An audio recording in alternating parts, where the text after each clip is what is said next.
안녕하세요. 원서를 소개하는 제니입니다. 오늘은 어렵지 않은 원서 중에서 재미있게 읽은 책, 흥미로웠던 책 4권을 소개하려고 해요. 4권 모두 아동 청소년 소설로 영어 단어와 표현이 그리 어렵지 않은데요. 4권 중에서 가장 쉬운 책부터 시작해서 난이도가 점점 올라가는 순서로 소개할게요. 그럼 오늘의 원서 소개 시작합니다. Check it out! 첫 번째 책은 1949년에 뉴베리 안호로 선정된 루스 다일스 게넷의 My Father's Dragon. 한국어 번역서 제목은 엘머의 모험입니다. 분량은 74페이지이고 그림도 있는데요. 그림이 귀여워요. 아빠의 이름은 엘머. 이 책은 아빠에게 들은 아빠의 어렸을 때 이야기를 아이가 독자인 우리에게 우리 아빠가 어렸을 때요 하고 이야기해주는 형식이에요. 여튼 아빠의 이름은 엘머. 엘머는 어느 날 늙고 배고픈 길고양이를 만나 집으로 데려와요. 엄마가 화를 내시며 얼른 내보내라고 했지만 엘머는 엄마 몰래 지하실에서 고양이를 돌봐주다가 결국 들켜서 혼나고 고양이는 쫓겨납니다. 그 후 둘은 처량히 공원을 걸으며 이야기를 나누는데요. 엘머는 나는 크면 비행기를 사서 가고 싶은 곳은 어디든 갈 거라고 자신의 꿈을 이야기하고, 이를 들은 고양이는 하늘을 날고 싶다면 내가 방법을 알려주겠다고 합니다. 아무도 가지 않는 섬 와일드 아일랜드에 아기용 한 마리가 동물들에게 잡혀서 두꺼운 밧줄로 목이 묶인 채 밤낮 없이 일하며 혹사당하고 있어. 그 용을 구해주면 용이 어디든 데려가 줄 거야. 나는 이제 늙어서 갈 수가 없지만 어떻게 용을 구할 수 있는지 자세히 알려줄게. 엘머와 고양이는 함께 꼼꼼한 계획을 세우고, 엘머는 고양이의 도움으로 배에 몰래 올라타서 아기 용을 구하기 위한 모험을 떠납니다. 두 번째는 프린들로 유명한 작가 앤드류 클레멘츠의 No Talking. 한국어 번역서 제목은 말 안 하기 게임입니다. 총 146페이지이고요. 그림이 가끔 있어요. 레이튼 초등학교의 5학년 학생들은 유치원 때부터 아주 시끄럽기로 유명한 아이들인데요. 오늘은 이 아이들이 아주 조용합니다. 4시간째 아무도 말을 안 하고 있는데 오늘부터 이틀 동안 남녀 학생들이 말 안 하기 게임을 하기로 했기 때문이에요. 이 시합을 왜 하냐고요? 데이브는 과제를 하다가 인도의 간디가 수년 동안 마음을 정돈하기 위해서 일주일에 하루는 말을 하지 않았다는 사실을 알게 되고, 이에 깊은 인상을 받아 하루 동안 말을 하지 않기로 해요. 불편하지만 좋은 점도 있네 하며 잘 참던 데이브는 점심시간 학생 식당에서 근처 테이블 여학생들의 끝없는 수다에 폭발을 합니다. 린지, 너는 5분 동안 말을 안 하면 아마 머리가 폭발해 버릴 거야. 헐. 오늘 뭐 잘못 먹었니? 매일매일 끝도 없이 수다를 떠는 내가 무슨 소리야? 아무리 그래도 남학생들은 여학생들보다는 말이 많지 않아. 내기할래? 이렇게 시작되어 5학년 학생 전체가 말 안 하기 게임에 참여하게 되었어요. 그런데 막상 시합을 하자니 조율해야 될 규칙이 하나둘이 아니에요. 하교 후에 집에서 말하는 건 어떡하지? 선생님이 부르시면 어떡해? 수업 시간에 발표나 대답은 해야 하지 않을까? 등등 협의해야 할 것도 많고 선생님들의 반응도 살펴야 하고 간단한 일이 아니네요. 아이들은 이 게임을 끝까지 마칠 수 있을까요? 이 게임을 통해서 무엇을 배우게 될까요? 저는 아이들이 경쟁하는 중에도 서로를 존중하며 합리적으로 의견을 조율해가는 모습이 무척 인상적이더라고요. 아이들이 아주 쿨해서 기분 좋게 읽은 책 No Talking 추천!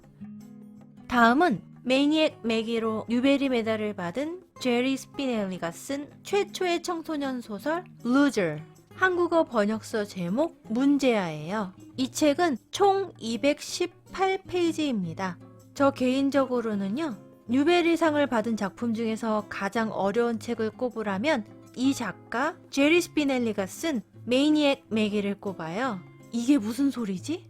작가의 독특한 정신세계인가? 아니면 원어민만 이해할 수 있는 감성인가? 하고 고민하게 만드는 문장이 몇 문장 있어서인데요. 이 책은 그런 난해한 문장 없이 무난했어요. 루저는 진코프가 초등학교 1학년부터 미국 중학교 1학년인 6학년까지 주변 환경의 변화를 겪으며 성장해가는 이야기입니다. 진코프는 세상에 대한 호기심과 오늘은 또 무엇을 새롭게 알게 될까 하는 기대로 가득 찬 아이예요. 세상은 내가 알아갈 보물들로 가득 차 있고요. 그 보물들을 캐는 하루하루는 너무나 떨리고 행복해요. 초등학교 입학 첫날 담임 선생님은 이런 진코프의 마음에 더욱더 불을 지피십니다. 오늘은 여러분이 다니게 될 12년 학교 생활의 첫날이에요. 앞으로 12년 2160일 동안 여러분은 매일 새로운 것을 배우며 성장하게 될 거예요. 자, 그럼 12년 모험의 기차 지금 출발합니다. 뿌뿌! 진코프는 매일매일 학교에 갈 기대에 잠도 안 오고요. 새벽부터 학교 갈 시간만 기다렸다 제일 먼저 등교해요. 학년이 올라가면서 한 번 웃음이 터지면 멈추지 못하고 웃고 잘하는 것도 없고 대부분 틀린 답만 말하면서도 열심히 손을 드는 진코프를 귀엽게 보는 선생님도 있고 거슬려 하는 선생님도 있지만 진코프는 혼이 나도 마냥 즐거울 뿐이에요. 어느새 4학년이 된 진코프. 4학년 아이들에게 변화가 생겼습니다. 아이들의 이가 유치에서 영구치로 바뀌었듯이 아이들은 눈도 다른 눈을 갖게 되었어요. 진코프는 예전과 똑같은데 아이들은 이제 평가의 눈으로 진코프를 바라봐요. 그리고 평가의 눈으로 바라본 진코프에게 붙여진 이름. 진코프는 점점 있어도 없는 투명인간 같은 아이가 되어가는데요. 이대로 루저로 남는 걸까요? 저는요, 이 책을 읽으며 진코프의 순수한 마음이 너무 예뻐서 감동적이기까지 한 부분이 있었어요. 어렸을 때는 누구나 진코프처럼 마냥 순수하고 행복했을 텐데 라는 생각이 들면서 진코프가 학년이 올라가는 과정이 굉장히 짠하더라고요. 짠! 여러분, 같이 짠합시다. Loser 추천! 다음은 제가 재미있게 본 청소년 소설 K.L. 고잉의 Fat Kid Rules the World입니다. 번역서 제목은 뚱보가 세상을 지배한다이고요. 총 183페이지예요.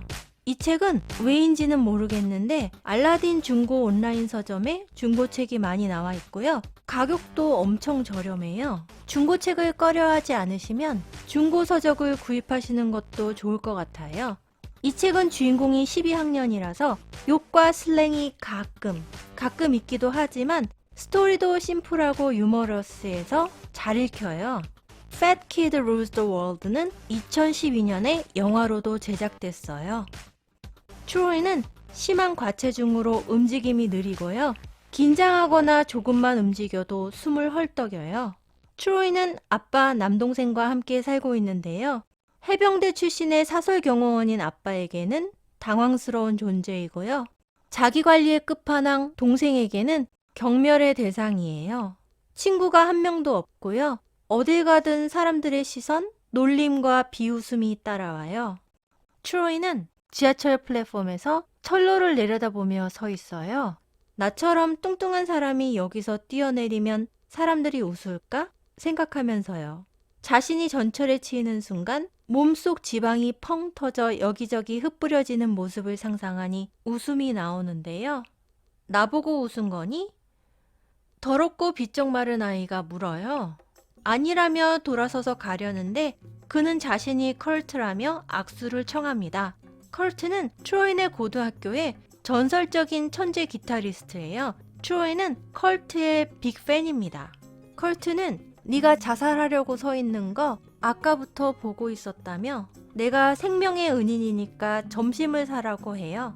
점심을 먹고 대화하던 중 트로이는 자신이 중학교 때 드럼을 좀 친 것처럼 허풍을 떨고